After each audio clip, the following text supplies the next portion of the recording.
Yeah, I'm an internet scammer.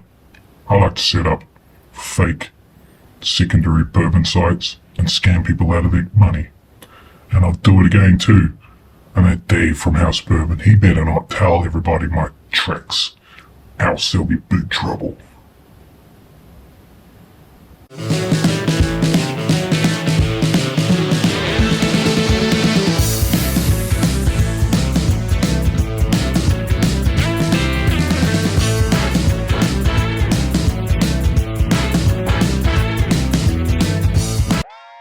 Have you ever wondered about the secondary market, the bourbon secondary market, how it works, where do people get all these bottles from?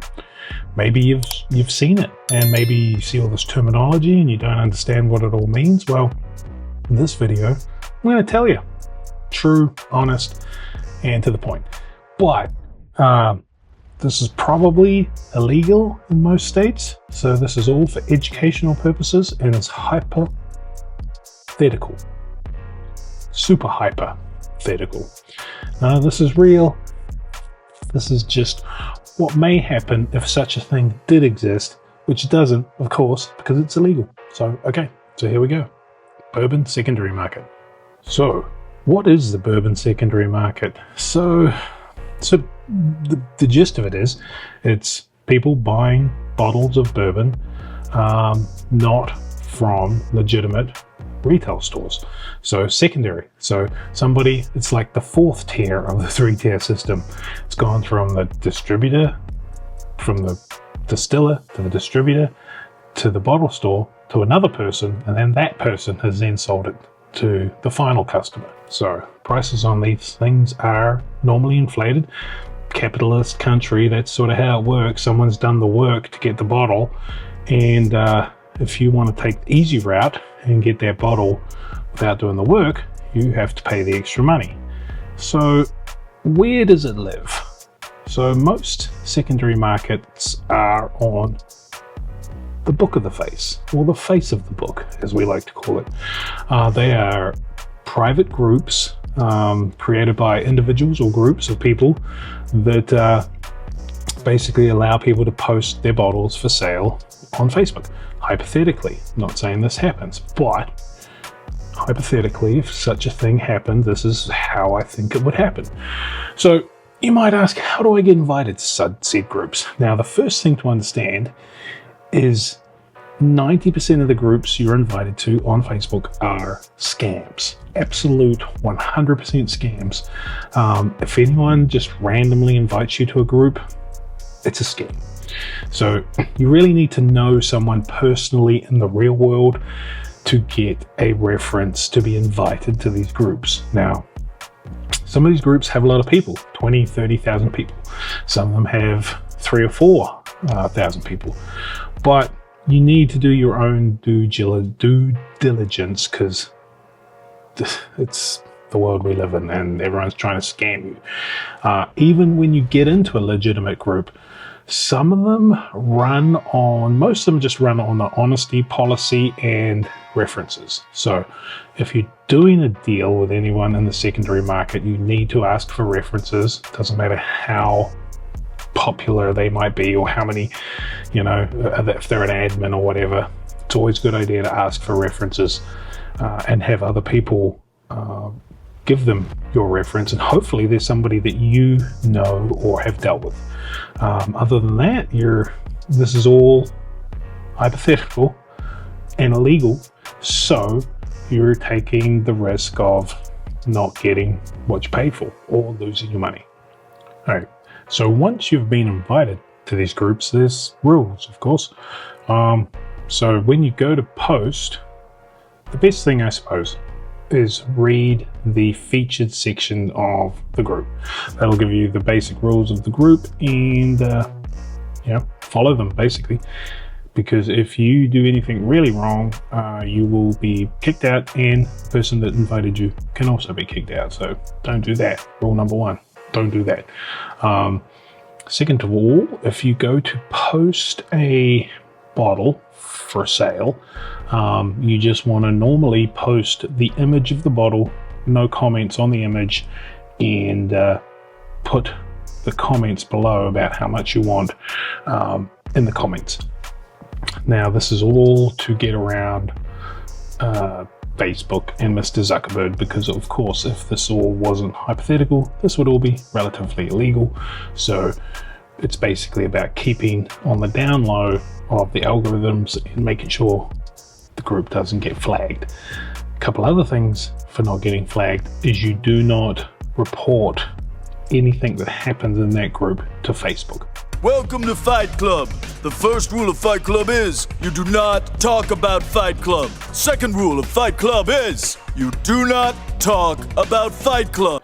And you don't even report anything through the Facebook system to the admins. If doing any of that gets the group flagged and probably shut down, not ideal. And then the next thing is there's a whole bunch of words that get flagged by Facebook. So next we will go through what those words are and the replacement words. Right, the secret code of Bourbon Secondary Markets. So all these words get easily flagged by Facebook, so they have to be replaced with icons basically. So a couple of the big ones are sale. Cannot use the word sale. It's the S word, and it normally gets replaced with a sailboat, the icon of a sailboat. Ship is another one, and that gets for shipping the bottles, and that gets replaced with an icon of a ship. Trade, like do you want to trade the bottle, that will be replaced with the recycle symbol.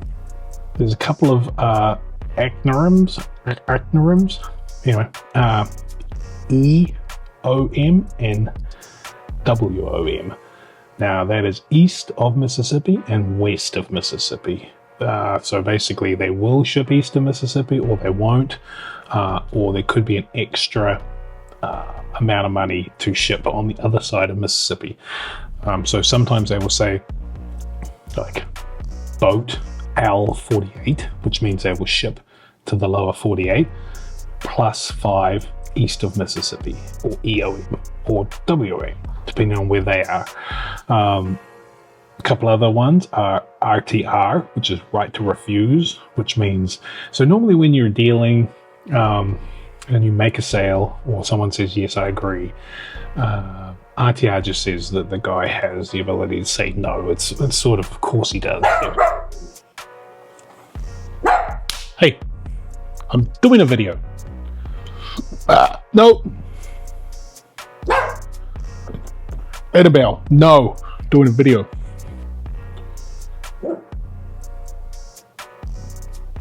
So I've also the dollar sign is not allowed, so that is normally replaced by a deer for bucks. $20, $200, you know. Handshake for deal, because deal is another word you don't want to do. Deal, ship, sale, money, hash, you know, the dollar sign, all that stuff. And so a couple other big ones is bin, B-I-N, capital B, capital I, capital N. Buy it now. So if anyone says bin, or you say bin, that means you've said, I want to buy it. Now, some of the stuff I see all the time, and it's like someone will offer a bottle for $300 and people will say bin at $250. That doesn't make any fucking sense, you know. Bin means I'm buying it, but it's done a lot, so it's done a lot, so take it however you want. I don't like it. Who the fuck am I? ISO, in search of. Now this one's can be a little bit confusing, because sometimes people will say, here's my bottle, ISO 300 deer. Now what that sort of means is, here's a bottle, I'm in search of $300.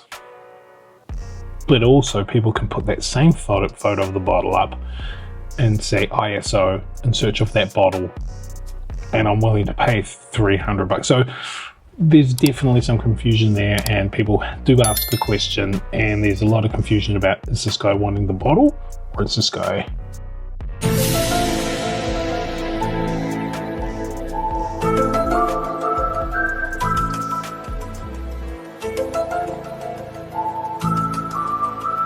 looking for the bottle. Is he looking for the bottle? Did he have the bottle? Who knows? So that can catch anyone out. Best that everybody just be clear. Having a photo that's not a real photo, like a photo taken from the internet, is a good sign that the person is looking for that bottle. So another thing is the robot sign.